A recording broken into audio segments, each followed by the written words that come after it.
आदिलशाही, निजामशाही और मुगलों के लगातार आक्रमणों के कारण पुणे की हालत बहुत दयनीय हो गई थी। कोई भी वहां बसने के लिए तैयार नहीं था। खेती करना तो दूर की बात थी। ऐसे समय में माँ जिजाऊ अपने छोटे पुत्र शिवबा राजे को लेकर पुणे आई। धीरे धीरे पुणे फिर से समृद्धि की राह पर चलने लगा। जब से माँ जिजाऊ और शिवबा राजे पुणे आए, तब से प्रजा प्रसन्न और सुरक्षित महसूस करने लगी। हर किसी की इच्छा थी कि वो शिवबा राजे से मिले। खासकर युवा वर्ग बहुत उत्साहित रहता था। ऐसे ही एक दिन करीब 16-17 वर्ष का एक मजबूत कद काठी का युवक लाल महल की ओर बढ़ता जा रहा था। उसके हाथ में एक नुकीला भाला था। कमर में 3-4 खंजर लटक रहे थे। सिर पर पीले रंग की पगड़ी कसकर बंधी थी और कंधे पर रस्सी से बंधी हुई 14-15 भेड़ियों की पूंछें लटक रही थी। रास्ते में चलते चलते वो खुद से बड़बड़ाता जा रहा था, शिवबा राजे कैसे होंगे, क्या उनसे मुलाकात होंगी। जल्द ही वह युवक लाल महल के मुख्य द्वार पर तैनात सैनिकों के पास जाकर पहुंचा। पहरेदार उसे देखकर चौंक पड़े और उनमें से एक पहरेदार बोला, अरे लड़के, तुम्हारी शिकार करने वाली टोली कहाँ है? तुम सारा श्रेय खुद लेना चाहते हो क्या? इतने सारे भेड़िए तुमने अकेले मारे हैं? ये तो सांघिक काम लगता है। युवक थोड़ा उलझ गया। शिकारी टोली? नहीं, मैंने अकेले ही इन भेड़ियों का शिकार किया है। पहरेदारों को उस पर यकीन नहीं हुआ। एक सैनिक बोला, अगर चालाकी की तो याद रखना, हम छोड़ेंगे नहीं। कहीं ये पूछे कुत्तों या लोमड़ियों की तो नहीं है? युवक ने दृढ़ता से कहा, मैंने कोई धोखा नहीं किया। अब कृपया मेरा समय बर्बाद मत करें। मुझे शिवबा राजे से मिलने की बहुत इच्छा है। अंततः सैनिकों ने उसे भीतर जाने दिया। दरअसल हाल ही में पुणे में भेड़ियों का बहुत उपद्रव बढ़ गया था। माँ जिजाऊ और शिवबा राजे ने घोषणा की थी कि जो कोई भी इन भेड़ियों का शिकार कर उनकी पूंछें लाएगा, उसे स्वर्ण का कड़ा इनाम दिया जाएगा।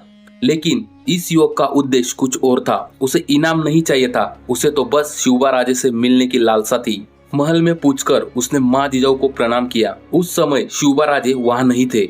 माँ जिजाऊ ने भी वही प्रश्न किया जो पहरेदारों ने किया था, इतने भेड़िए तुम अकेले ने मारे हैं? युवक ने कहा, हाँ माँ साहब, मैं इनाम के लिए नहीं, शिवबा राजे से मिलने की इच्छा से यह शिकार लाया हूँ। माँ जिजाऊ ने मुस्कुराते हुए कहा, शिवबा राजे तो महल में नहीं है, परंतु गांव में कहाँ विटी दांडू खेल रहे हैं। ये इनाम लो और जाकर उन्हें ढूंढो।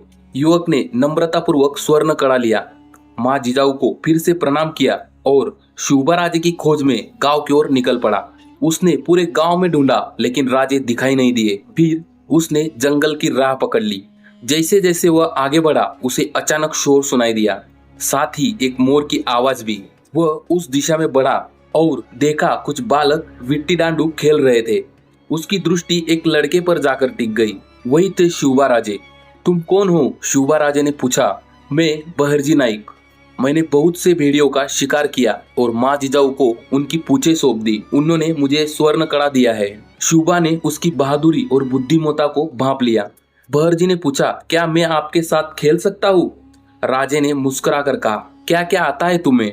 बहरजी बोला, खेल के अलावा भाला, खंजर, तलवार, दानपट्टा चलाना जानता हूँ। भेष बदल सकता हूँ। कभी जोगी, कभी वासुदेव बनकर गांव गांव भटकता हूँ। एक विशेष कला भी सीखी है जो हर किसी के बस की बात नहीं। कौन सी कला? राजे ने उत्सुकता से पूछा। मैं सभी पक्षियों की आवाज निकाल सकता हूँ। और यह कहकर बहरजी ने कई पक्षियों की आवाजें निकाल कर दिखाई। वहां पर सब चकित रह गए। शिवबा ने पूछा, सिर्फ पशु पक्षियों की? नहीं राजे, मैं स्त्रियों और पुरुषों को भी हुबहू आवाज निकाल सकता हूँ। वाह, अद्भुत! शिवबा के मुंह से सहज ही निकल गया। बहरजी जब से वहां पे आया था, उसके मन में एक प्रश्न उठ रहा था। इसलिए उसने राजे को पूछा, राजे, मैं एक प्रश्न पूछ सकता हूँ? तब राजे बोले, हाँ पूछिए। इतने में बहरजी ने गंभीरता से पूछा, राजे, आप शाहजी राजे के पुत्र है, फिर साथियों को तलवार चलाने का प्रशिक्षण आप जंगल में क्यों देते हैं? तभी सभी चौंक गए। बहरजी ने तो देखा नहीं था कि यहाँ पे तलवारबाजी का अभ्यास चल रहा है। फिर उसे कैसे पता चला? शिवबा ने उसकी ओर देखा और पूछा, तुम्हें कैसे पता चला? बहरजी ने कहा, जब मैं जंगल में आया तो तलवारों के आपस में टकराने की आवाज सुनी। तभी मोर के चीखने की आवाज भी आई, जो स्पष्ट रूप से इशारा था कि मैंने समझ लिया कि कोई छुपा संदेश भेजा गया है।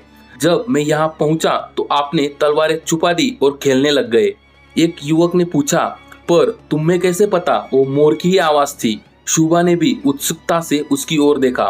बहरजी बोला, राजे वैशाख के महीने में मोर नहीं चिल्लाते। यह आवाज तो जरूर किसी व्यक्ति द्वारा दी गई चेतावनी थी। और हाँ राजे, जो लड़का पेड़ पर बैठकर यह संकेत दे रहा था उसे कहिए कि अगली बार मौसम का ध्यान रखे। बारिश में मोर और गर्मी में पावसा पक्षी चिल्लाते हैं। अगर वह गलत मौसम में मोर की आवाज निकालेगा तो शत्रु के जासूसों को शक हो सकता है। शुभा राजे बहरजी की तीव्र बुद्धिमत्ता और सामान्य ज्ञान से चकित रह गए। उन्होंने भी उसी क्षण बहरजी को स्वराज्य के विचार से अवगत कराया। बहरजी भी उस विचार से इतना प्रभावित हुए कि उसी दिन से वे स्वराज्य के शिवनेत्र बन गए।